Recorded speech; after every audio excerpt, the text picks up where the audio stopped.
let's summarize why it's worth playing Raid Shadow Legends in 2025 and who is the target audience right now. I'm gonna give you a VIP zero type of opinion. VIP zero meaning that I didn't spend a single cent on this game. And this is the last part of the series, by the way, so this is the 11th Raid Shadow Legends video that you can see on screen. You may be wondering why I did this so quickly, like since January 1st. There were multiple reasons, I'll tell you about it quite soon, and this may foreshadow what's going on in this channel as well. Now, one thing about the game itself is that it's extremely competitive and it could cost a lot for some people. Look at the tournament, for example. I started on January 1st. And January 1st, you know, most people have quite a lot of time. I didn't drink much at all. And this means that I was completely sober when I woke up immediately. And what does this mean? That on the very first day, I could start executing. But after the end of the second day, when the tournament ended, you see that I could only reach 14th place altogether. And some people had crazy numbers, you see. Like 4.3k versus my 700. I couldn't even reach the top spot in terms of the rewards. Not because I couldn't have done that, like, you know, if I was there like day and night, I would have found a way most likely. But you see that it's basically close to a full-time job to get to the top 3. At least for me so far, because that's where I see this account currently, that if you don't spend money, in that case you'll need to spend some time, some grinding. So you see that the competitiveness of the game is extremely high. Complexity is really high as well. You can compare it to Era of Chaos. It's at least as complex, if not more complex, by the way. So complexity wise, it's a challenge. If you're up for a challenge, it's amazing. Now, one other thing is goals. Now goals, and this is where you see that sometimes we need to see what we want out of a game. I started this account for the sake of showing you player versus environment. So for example, here in the campaign, you saw multiple levels of the campaign. We finished the 6th one, and this is where we were about to continue chapter 7. This is what I haven't shown you. Possibly I won't even fully show you. I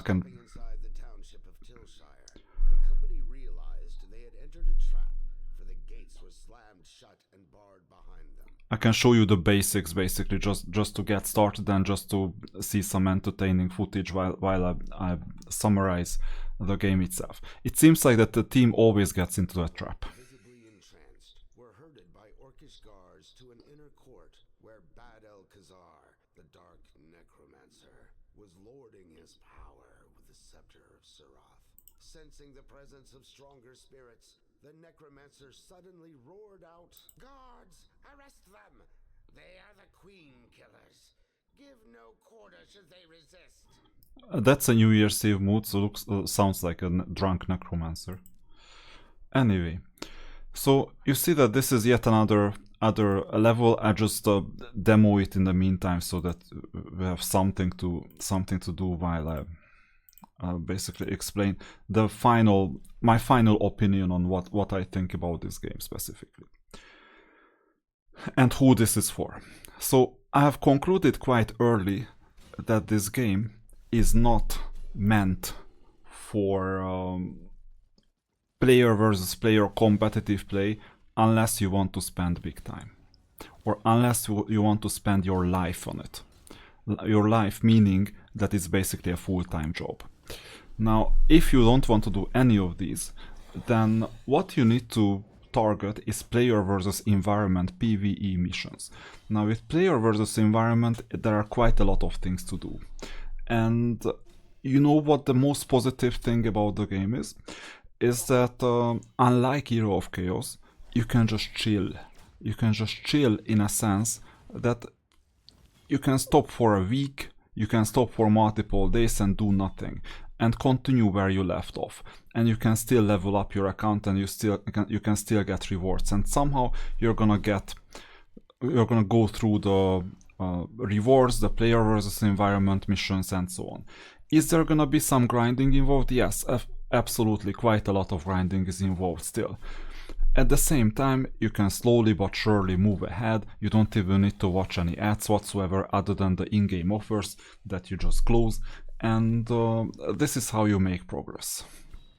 So as a VIP 0, this is not a bad thing in general. And this progress is quite good. This sensation of progress is quite good. But in exchange, you have to swallow the dark pill of having to see that you finish like quite low in some events. And in case of other events, for example this one, you see that this Winter's Path event ended. I couldn't claim much of the rewards, you see, at all. When would I get to the chicken? Like 9,000, give me a break. I could only get like a bit more than 2,000 of this currency. It's not too much.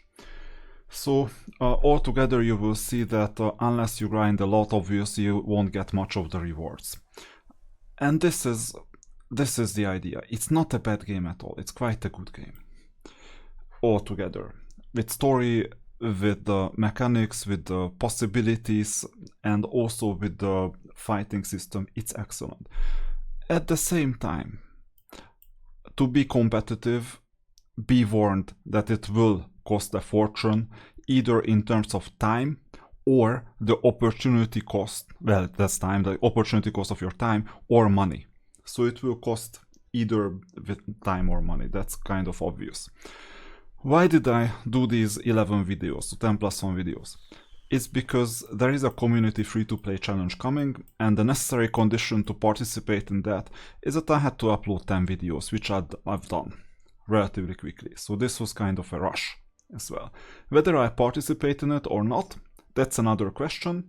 If yes, then from either this week onwards or next week onwards, possibly next week onwards, you will see a couple of videos, like raid videos as well, from a new account. So I would have to start a new account. In that case, this account is not gonna work. And for this reason, I'm ending this account straight away after the first few days. This was just a preliminary experience of what raid is like and how you can get started. And if you like this video and these types of updates, then let me know, because I can get involved in raid as well. Not neglecting Hero of Chaos, by the way. And one reason why the free-to-play challenge is excellent is that most people who participate in that, they have their main accounts, right? I don't. What does this mean? Time-wise, I have one thing that they don't: full focus on just one account. And for this reason, I think that this is quite a significant advantage as long as I know what I'm doing. Now, if I don't, then obviously I would navigate the account to the wrong place. Tell me in the chat what you think about Raid Shadow Legends, whether you have ever played it, whether you've ever installed it, and if the reception is good, in that case you will see a free-to-play challenge.